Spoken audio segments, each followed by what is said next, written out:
The night sky above Varan Prime burned with streaks of plasma fire. Ralvek crouched behind a broken wall, his breathing heavy through his respirator. The Krynothi soldier had been fighting for 3 days straight, and exhaustion pulled at every muscle in his four-armed body. Around him, his squad members checked their weapons and tried to rest before the next assault. "Tell us a story, Ralvek," one of the younger soldiers said. "Something to take our minds off this mess." Ralvek looked across the ruins of what had once been a farming settlement. On the other side of the valley, the Velosian Republic forces had dug in just as deeply. This war had been going on for 300 years, longer than anyone could remember peace. He nodded slowly and began to speak. "Have you heard about the humans?" he asked. Several soldiers laughed. "The Deathworlders? Those are just stories for children," someone said. Ralvek shook his head.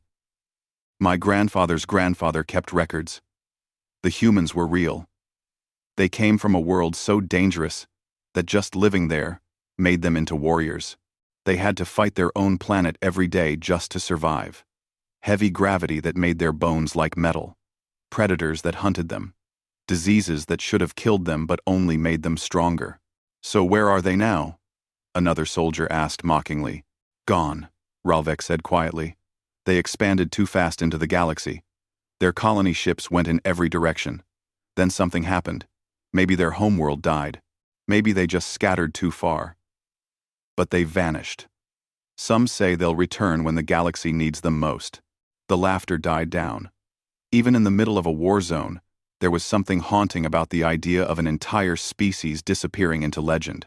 Across the battlefield, Sira'an stood in her command tent, studying tactical displays.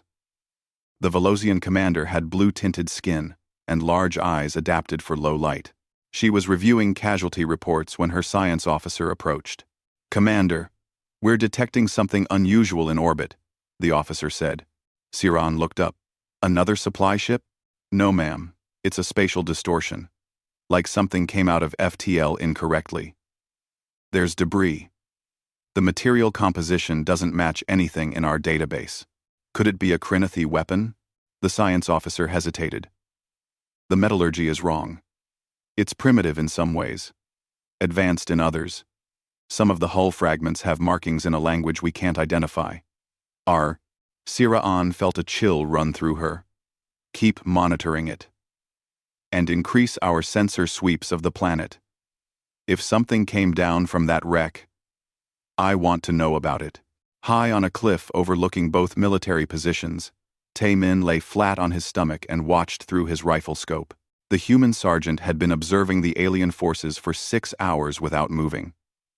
Behind him, spread out in defensive positions, the rest of his squad waited in silence. "This is insane," Jiwoo whispered over their radio channel. "We've been lost for 3 days. We don't know where we are, and now we're in the middle of an alien war." "Keep quiet and stay sharp," Tae-min responded softly. His Korean accent was thick, but his English was clear. All the colony ship crew had learned multiple languages. "We need information before we make any moves." Hyun-woo crawled up beside him. "I count about 200 fighters on the eastern side. Maybe 300 on the western side. Different species. Different equipment. They've been shooting at each other on and off all day." "Any sign they've detected us?" Tae-min asked. "Nothing yet. But our armor is outdated. If they have good sensors, they'll find us eventually." Tae-min lowered his scope and looked at his squad. 12 humans. All that had survived when their colony ship's experimental FTL drive malfunctioned. They had emergency supplies, basic weapons, and outdated equipment. Their communications array was damaged, unable to reach Earth or any human colony. For all they knew, they were completely alone. "What's the play, Sergeant?" Jiwoo asked. She was their medic and the best at languages. If they were going to communicate with anyone, it would be through her. "We watch and learn," Tae-min said. "Figure out what we're dealing with. Then we decide if we make contact or try to stay hidden until we can repair our comms." Minseo, their intelligence officer, was studying the tactical situation. They're fighting over this territory, but I don't see any strategic value. No major resources, no key facilities, just farms and settlements. Maybe the whole planet is contested, Hyunwoo suggested. An explosion lit up the valley below. Plasma fire streaked between the two forces. Taemin watched as armored figures exchanged fire across the ruins. It was a stalemate, bloody and pointless. This has been going on a long time, he said quietly. You can tell by how they fight. They're dug in, defensive. Nobody's trying to win anymore. They're just trying not to lose. Trying. As darkness fell completely, Taemin made his decision. We stay hidden for now. Jae-sung, you and Min Seo work on the communications equipment. Everyone else, rotating watches. We observe for 2 more days. Learn their patterns. Then we figure out our next move. None. The squad settled in for a long night. Below them, the alien armies continued their ancient war, unaware that something from legend was watching them from the shadows. Taemin took the first watch, his eyes scanning the battlefield.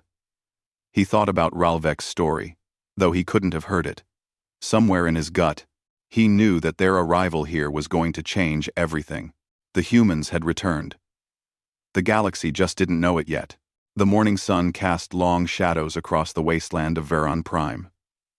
Jae-sung wiped sweat from his forehead and stared at the broken communications array spread across the ground. The human engineer had been working on it for most of the night. How bad is it? Taemin asked, kneeling beside him. The main transmitter is fried. We can receive signals, but we can't send anything strong enough to reach the nearest human colony. Best case, we're weeks away from making contact with anyone from home. Jae-sung picked up a damaged circuit board. We need parts we don't have. Taemin nodded grimly. Keep working on it. Priority 1 is getting word back to Earth that we're alive. A sudden series of explosions echoed from the valley. Taemin grabbed his rifle and moved to the cliff edge. Through his scope, he saw something that made his blood run cold. A civilian transport, marked with neutral symbols, was taking fire from one of the alien forces. The Velocian troops were advancing on it, weapons hot. Jiwoo, Hyunwoo, Min Seo, with me.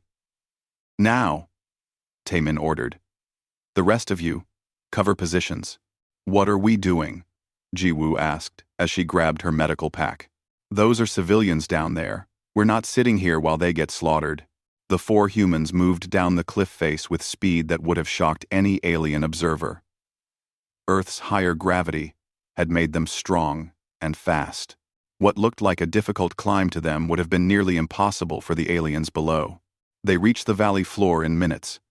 Hyunwoo took point, his heavy weapon ready. The sounds of plasma fire grew louder.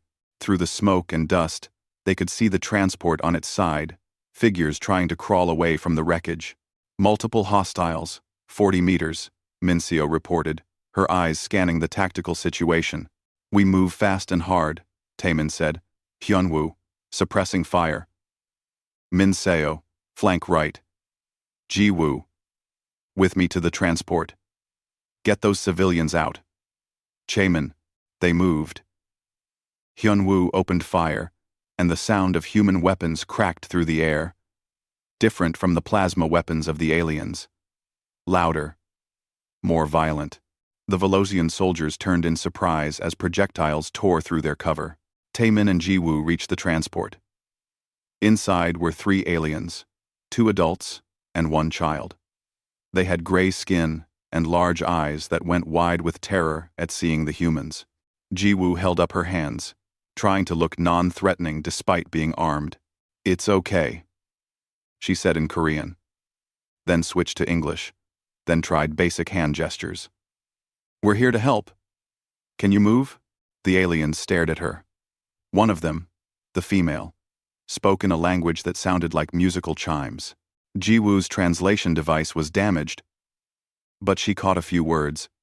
Fear, confusion, a question that might have meant, "What are you?" No time for introductions, Taemin said, reaching in to help pull the injured alien out.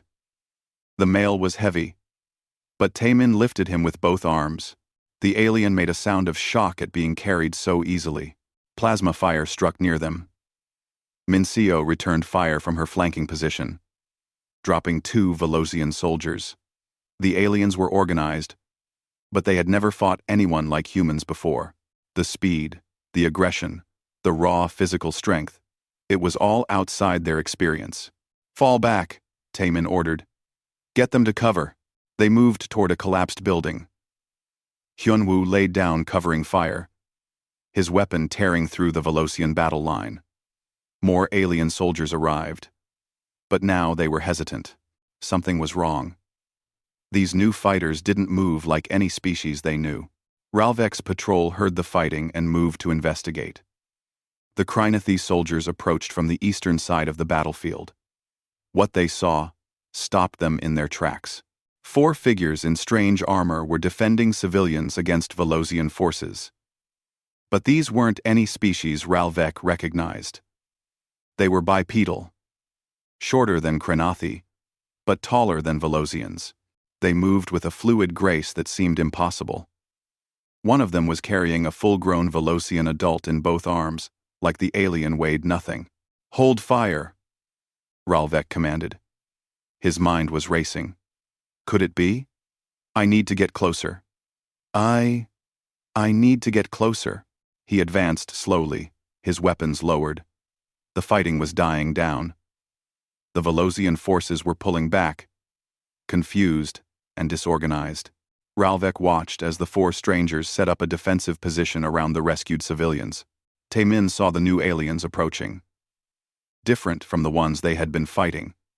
4 arms instead of 2. Heavier build. He raised his weapon, but didn't fire. Sergeant? Jiwoo asked nervously. Wait, Taemin said. Ralvek stopped 20 meters away. He looked at the figures before him. 2 armed, dense build, armor that seemed primitive but functional. And their faces, when one of them removed their helmet to wipe sweat away, Ralvek saw features that made his hearts race. Flat faces, forward-facing eyes, hair growing from their heads, exactly like the ancient descriptions. You're human, Ralvek said in his own language, knowing they wouldn't understand, but needing to say it anyway. Jiwoo's damaged translator caught fragments of the word, human. Her eyes went wide. Did he just say human?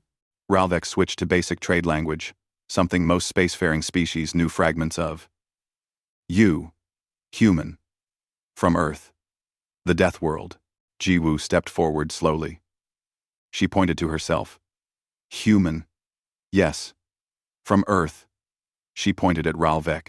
You know humans? Stories, Ralvek said, struggling with the trade language. Old stories, legends. We thought you were myths. We're real, Jiwoo said simply. Ralvek's squad had gathered behind him. They were staring at the humans with a mixture of awe and fear. One of them whispered, The Death Worlders are real. Across the battlefield, Sira'an received reports from her retreating forces. Unknown fighters, incredible physical capabilities, weapons technology that seemed both primitive and effective. And now the Krynathi were making contact with them instead of fighting. Get me visual data, she commanded. I want to see these fighters for myself. When the images came through, Sira'an felt her blood chill. She had read the old texts, the histories from before the war. She knew the legends, and looking at these creatures, she recognized them from ancient descriptions that she had always dismissed as fantasy. It can't be, she whispered. But the evidence was right in front of her. The galaxy's most feared warriors, the species that had haunted legends for 3 centuries, had just appeared in the middle of her war zone. The temporary camp sat in neutral territory between the 2 battle lines. Taemin had negotiated this space through Jiwoo's improving communication with Ralvek. It had been 2 days since first contact, and more survivors from the human colony ship had been located. Daun arrived with the second squad just after dawn. The human squad leader brought 12 more survivors and, more importantly, several crates of salvaged supplies from the crashed ship. She strode into the camp and clasped arms with Taemin.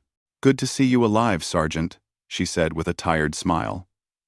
"We picked up your beacon and followed it here. Never expected to find you in the middle of an alien war." "Good to see you too, Lieutenant," Taemin replied. "What's our situation?" "Jae-sung's equipment upgrades are working. We have partial communications now. I sent a message toward the nearest known colony, but it'll take weeks for a response at minimum. Until then, we're on our own."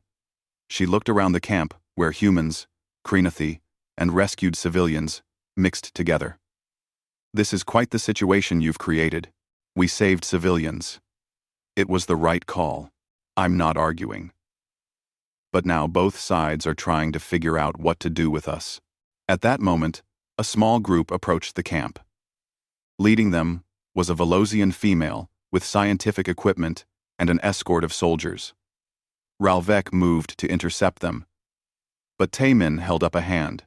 "Let them approach. Ji-woo. With me." The Velosian scientist stopped a respectful distance away. She was thin and moved carefully, her large eyes studying the humans with intense curiosity. When she spoke, it was in careful trade language. "I am Thessa, scientist. I request permission to study humans. To understand. We mean no harm." Ji-woo translated for Taemin, though his trade language was improving. "Why should we trust you? Your soldiers shot at civilians." "A mistake," Thessa said quickly. "Commander Siraan has ordered new protocols. No firing on civilians. No firing on humans without direct threat. We wish to understand.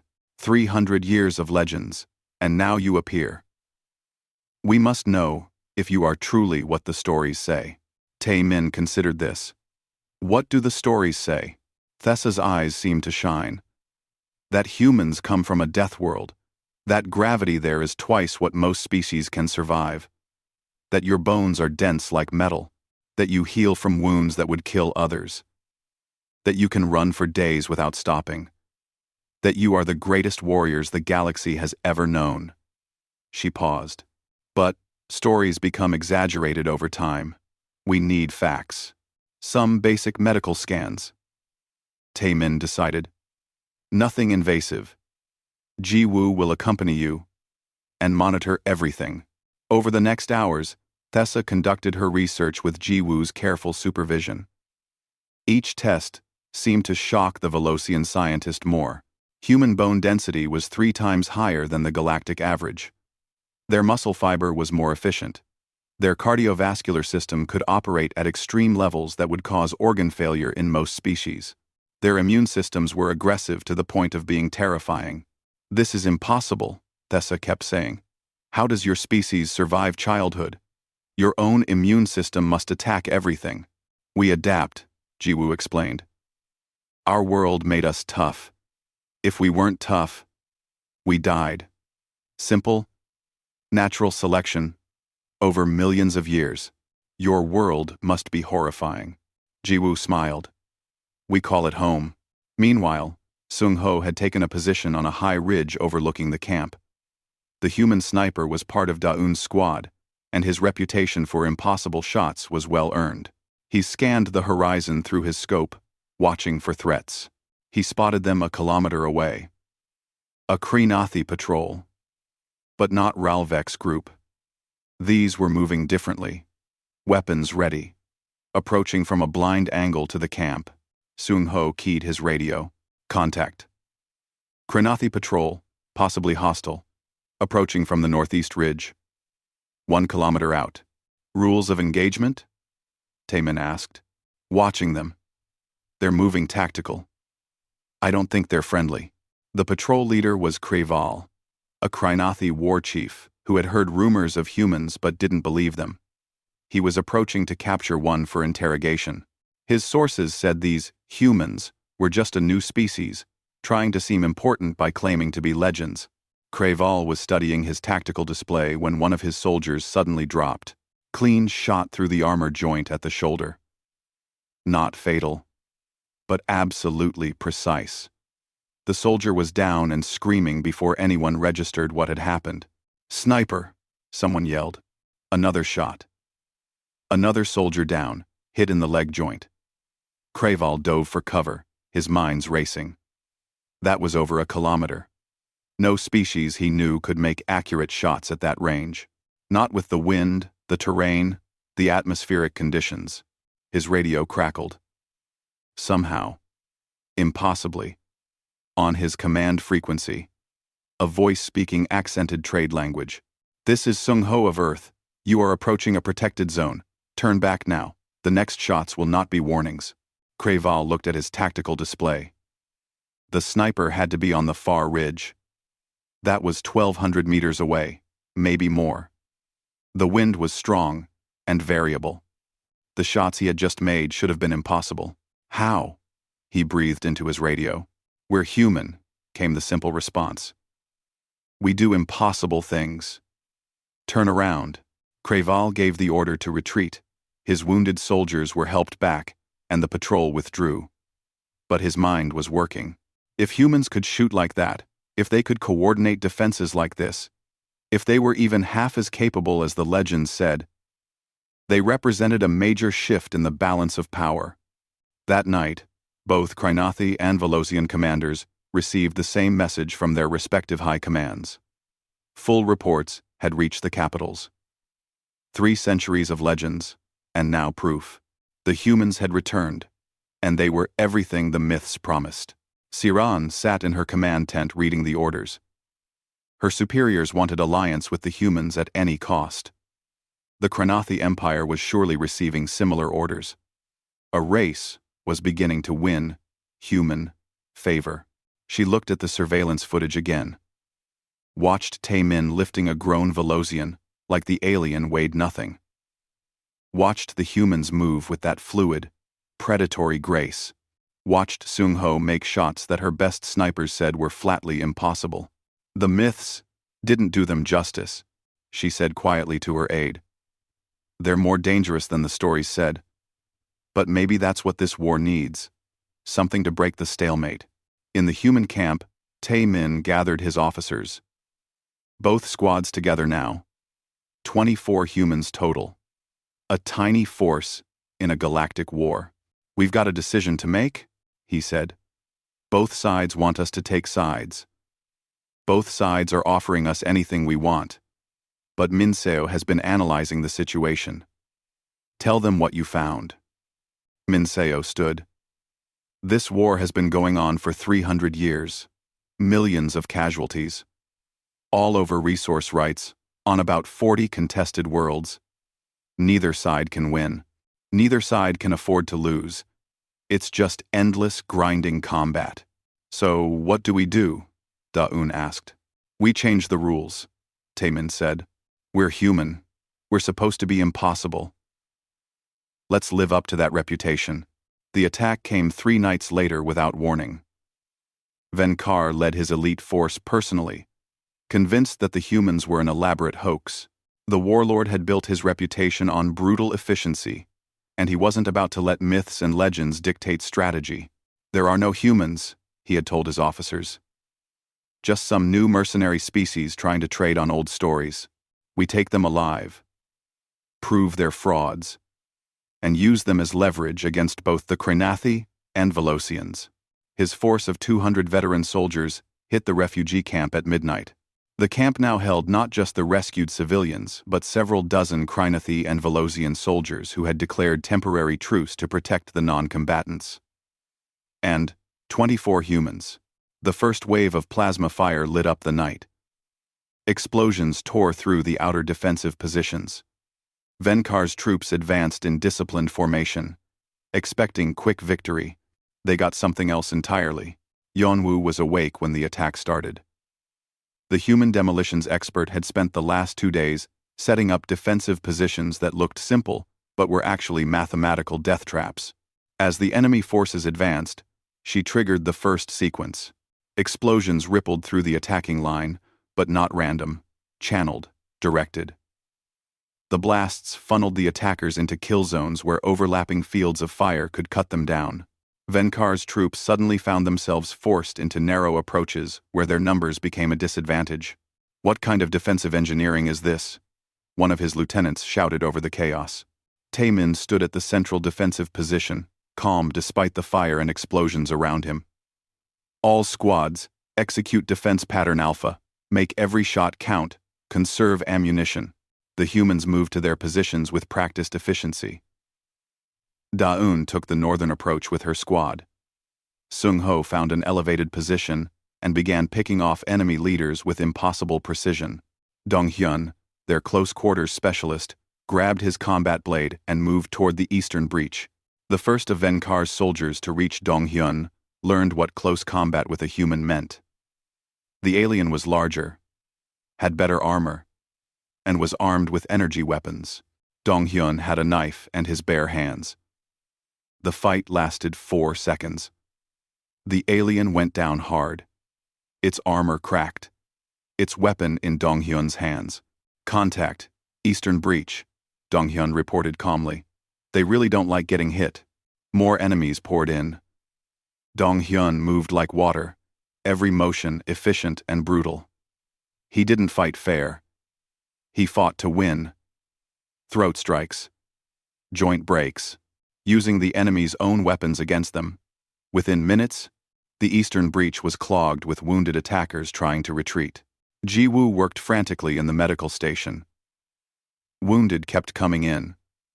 Both alien allies and injured civilians. She moved between patients with practiced efficiency, her hands steady even as explosions shook the building. "This one needs immediate surgery or he'll die," she told her assistants, pointing to a Krynathi soldier with a severe chest wound. "But you've been working for 4 hours straight," one of the Velosian medical staff said. "You need rest." "Ask." "I'll rest when people stop bleeding," Ji-woo replied, already moving to the next patient. The Velosian watched in amazement as Ji-woo continued working, hour after hour, with no sign of slowing down. The human's endurance was beyond anything she'd seen before. On the battlefield, Hyun-woo had set up his heavy weapon at a choke point. The weapon was designed for vehicle mounting, too heavy for most species to carry. Hyun-woo had been walking around with it like it was a rifle. Now he put it to use, laying down suppressing fire that kept entire sections of the enemy force pinned down. Ralvek fought beside him, marveling at how the human never seemed to tire. They had been fighting for 6 hours. Ralvek's arms ached. His breathing was labored. Hyun-woo looked fresh, alert, ready for another 6 hours if needed. "How?" Ralvek gasped during a brief lull in the fighting. "How are you not exhausted?" Hyun-woo smiled grimly. "We're built for endurance. On Earth, humans used to hunt by just following prey until the animal collapsed from exhaustion. We can keep going long after everything else stops." "That's terrifying." "Yeah," Hyun-woo agreed, then opened fire again as another wave approached. Venkar watched his attack fall apart in real time. His elite troops were being systematically dismantled by a force a tenth their size. The defensive positions were perfect. The humans never missed. They never seemed to tire. They coordinated like they shared one mind. And when his troops got close enough for hand-to-hand combat, they found that fighting a human up close was suicide. The strength, the speed, the absolute ruthless efficiency, it was beyond anything in his experience. "Fall back," he finally ordered. "Retreat," but retreating was harder than attacking. Sung-ho's sniper fire picked off anyone who turned to run. Yeon-woo's demolitions made the withdrawal paths into nightmares. By the time Venkar's forces had disengaged, he had lost over half his troops. The warlord was captured trying to reorganize his forces. When Venkar looked up to see humans surrounding him, weapons trained on his head, he finally understood. "You're real," he said in trade language. "The humans are real." Taemin stepped forward. "We're real, and we're done with this war destroying innocent lives." Venkar was brought back to the camp. He saw the defensive positions, the wounded being treated without discrimination, the efficient organization. He saw Ji Woo still working in the medical tent after 18 straight hours. He saw Dong Hyun cleaning his blade, barely winded despite hours of intense combat. How many of you are there? Venkar asked Taemin. On this planet? 24. 24, the warlord repeated. 24 of you held off 200 of my best soldiers. Your soldiers were excellent, Taemin said honestly. But they weren't fighting for anything except victory. We were fighting to protect civilians. That makes a difference. Venkar's capture was recorded. The footage spread through military networks at light speed. Both the Krinathi Empire and the Velosian Republic saw the same thing. Humans in combat. Real. Undeniable. More capable than the legend suggested. Within hours, galactic news networks picked up the story. 300 years of myths and legends, and suddenly there was proof. Video footage of humans moving with impossible speed, of humans fighting for 18 hours straight without rest, of humans lifting fallen defenders to safety like they weighed nothing. The broadcasts spread across civilized space. The humans have returned, became the headline on every major news service. Speculation exploded about what this meant for galactic politics, for the war, for the balance of power. Sira'an received direct orders from her government. Full alliance with humans. Whatever they want. Whatever it takes. The Krinathi High Command sent identical orders to their forces. In the human camp, Taemin stood with Da-un and watched the sun rise over Veran Prime. They had survived the night. 24 humans had changed everything. Communications are getting stronger, Da-un reported. Jae-sung says we should be able to reach Earth's colonial network within a day or two. Good, Taemin said, because we're about to have every government in the galaxy trying to negotiate with us. What do we tell them? Taemin was quiet for a moment, watching the smoke clear from the battlefield. We tell them the truth. We're human. We don't want war. But we won't stand by while civilians suffer. And if they want our help ending this conflict, they're going to have to actually want peace. The galaxy had rediscovered humans. Now it would learn what that really meant. The communications breakthrough came on the 7th day. Jae-sung had worked himself to exhaustion, rebuilding the array, and finally managed to establish a stable connection to the human colonial network. The response he received shocked everyone. They already know about us, he told Taemin, his hands shaking slightly as he held the datapad. The whole galaxy knows. The news networks have been broadcasting our fight for 3 days straight. Earth's colonial administration has been trying to reach us. And there's something else. What? One of our colony ships is nearby. The Busan Promise. She was in stasis orbit, 3 systems away. They're waking the crew now, and heading here. Da-un looked at Taemin. How long until they arrive? 4 days at best speed. Among those waking from stasis was Ambassador Haewon, a senior member of Earth's diplomatic corps. She had been in suspended animation for over a century, part of a long-term colony mission. When she woke and received the briefings about what had happened, she immediately took charge. Open a channel to the Krinathi and Velosian commands, she ordered her staff. Tell them I'm authorized to negotiate on behalf of humanity. And tell them both that if they want human friendship, they'll meet me at neutral ground for peace talks. The response was immediate. Both empires sent high-level delegations. The meeting was set for Veran Prime, at the camp where humans had made their stand. The day of the negotiations, the camp was transformed. Temporary structures had been built for the talks. Security was tight, with human, Krinathi, and Velosian forces all working together to ensure safety. It was the first time in 300 years that this many leaders from both sides had been in the same place without shooting at each other. The Council of 6 arrived. 3 representatives from the Krinathi Empire and 3 from the Velosian Republic. They were the highest-ranking officials who could travel this far on short notice. They came expecting to negotiate with a small group of stranded humans. What they found was Ambassador HFY, backed by evidence that humanity's colonial network included dozens of worlds and multiple military fleets. The humans weren't lost stragglers. They were the advanced scouts of a returning power. "Welcome," HFY said in perfect trade language. She was a small woman by human standards, barely taller than most Velosians, but she carried herself with absolute confidence. "I understand you've been at war for 3 centuries. Shall we discuss ending it?"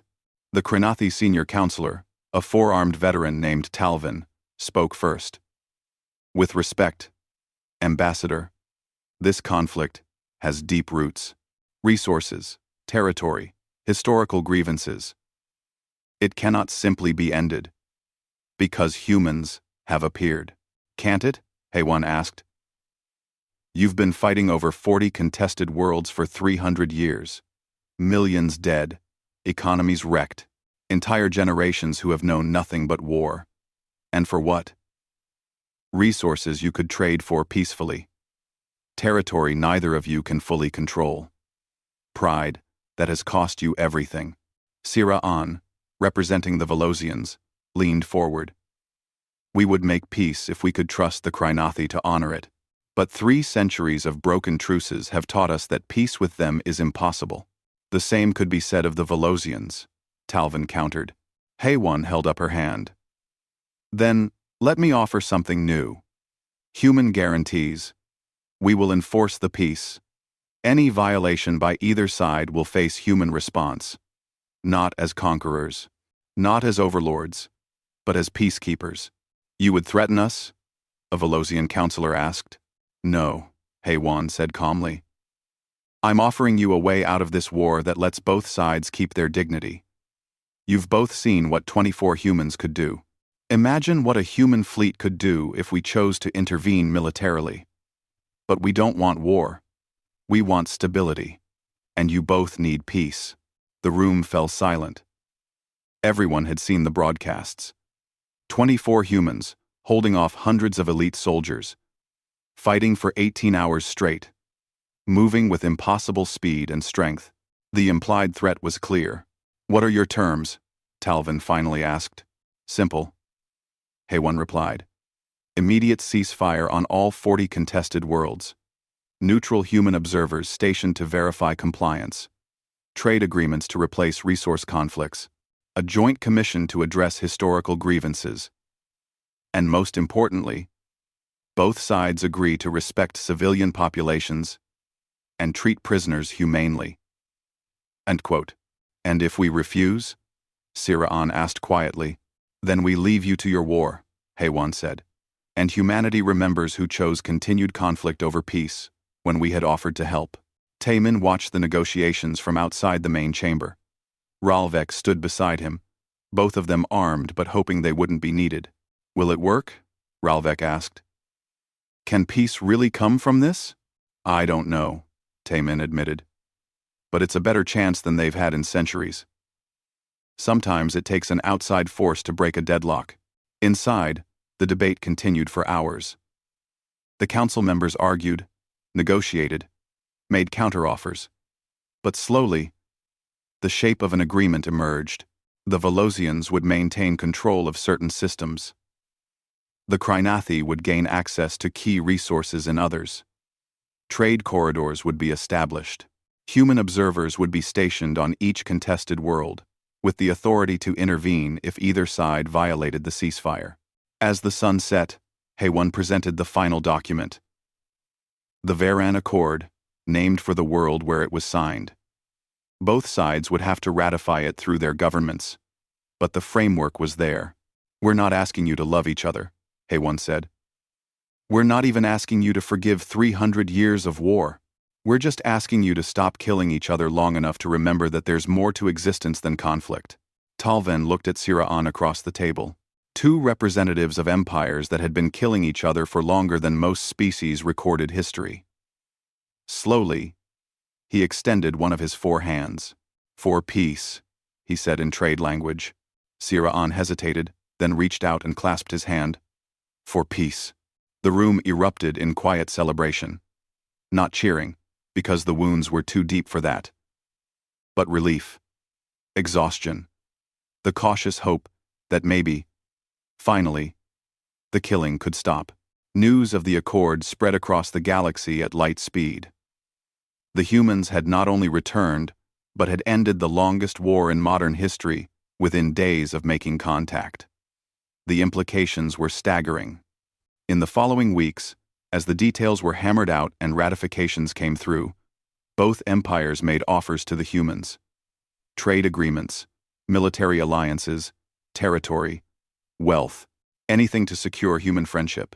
Taemin's squad was offered commissions in multiple military forces, medals, land, titles. They declined it all. "We're not conquerors," Taemin told the assembled diplomats. "We're colonists who got lost and tried to do the right thing. The galaxy doesn't need human overlords. It needs to learn to solve its own problems." But they did accept one thing: a permanent human presence on Varan Prime. As a symbol of the peace, and as a reminder of what had been achieved, the camp where they had made their stand became the headquarters for human observers throughout the contested zones. Ralvek requested and received permission to join the first cultural exchange program to Earth. "I told stories about humans my whole life," he explained. Siran, in a private meeting with Hay-1, admitted something that surprised the ambassador. "We were terrified of humans returning. The legends made you sound like unstoppable warriors who would conquer everything. And now?" Hay-1 asked. "Now I understand the legends were incomplete. Yes, you're warriors. Yes, you're incredibly dangerous. But you're also healers, negotiators, and protectors.